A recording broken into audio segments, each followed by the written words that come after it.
Hey guys, human rights attorney Lee Dundas here. You know, I was wearing my mask today. This is the only kind of mask I ever really wear, and I thought I'd do a little video to memorialize it for posterity's sake. And I want to give you my honest opinion, just a couple quick minutes here, about January 6th and how it relates to what I'm doing right now, which, in case you couldn't guess, I'm out here in God's country, camping, dirt bike riding, getting wild and crazy, riding rhinos, and I don't mean Mitch McConnell when I say that. I mean things like the thing behind me.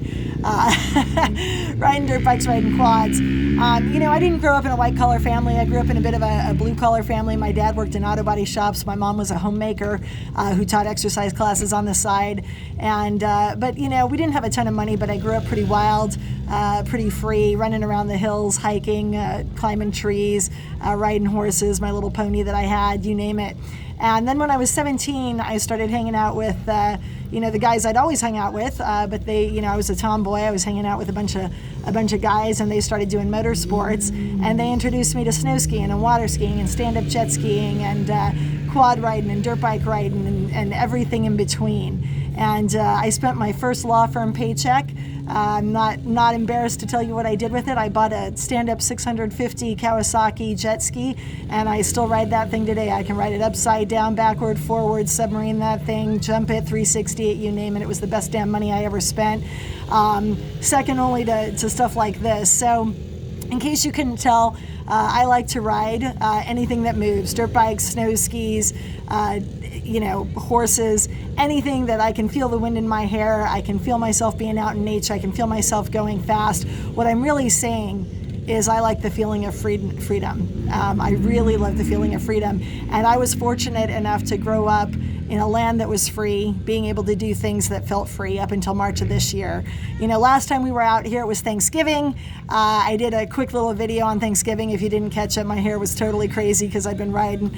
And my daughter actually started riding an orange Predator 500 41 horsepower Troy Lee edition. We had a bunch of friends out here. It's not our usual ride, but we rearranged all the bikes to accommodate people, and she was riding that. And she knows better when, you know, you're going up a vertical face. She knows you give it a little gas, you goose it. And we were going up a pretty steep mountain, and there was a pretty gnarly, straight up vertical section of rock. And she did what she'd been taught to do. She's been riding forever. She goosed that thing. But goosing a Troy Lee, Predator is a little different than goosing her old bike. And she came off that vertical, and that bike went straight up, and so did she. And I turned around, and my stomach dropped through the damn ground because she went down, and the bike came down on top of her. And I was off my bike faster than a duck on a June bug, flipping her bike off of her.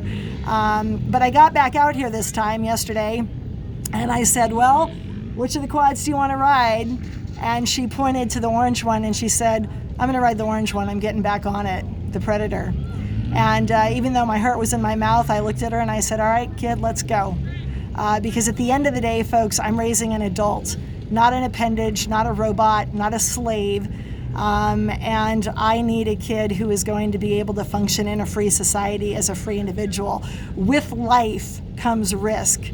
And it is in overcoming that risk that you get the adventure, and at the end of that is when you get your reward. And my job is not to make my child safe by removing her freedom. My job is to lead her to her freedom. And the same is true of our government. We elect them to preserve our freedom, folks, not to make us safe by removing it. We need to be in Washington, D.C. next Tuesday and Wednesday, January 5th and 6th. As I've mentioned, I'm going to be speaking on the U.S. Supreme Court steps along with General Flynn's family. I think Trump came out in the last 24 hours, indicated he's going to actually be speaking from the White House during those 2 days.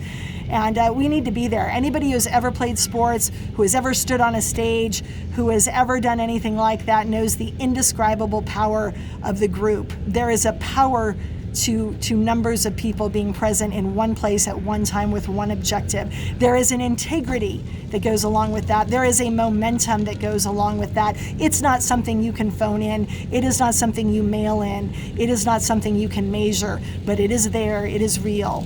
This is the biggest damn game of your life. And we're not playing for the trophy at the end. We are playing for the difference between freedom or the lack thereof, between being able to raise your children to do whatever the hell they want, even that if that's getting on a Polaris and taking a damn mountain again, or living in the equivalent of North Korea. There is an election that is at stake. There is, more to the point, a process that is at stake and an integrity that needs to happen to that process. And there is a big difference between 8 people showing up to watch what's going on in the Capitol next Tuesday and Wednesday and 800 showing up, or 8 million showing up, or 80 million showing up. I want you to think about how the people in the Capitol are going to behave if 8 people show up versus 80 million people showing up. We have a job to do.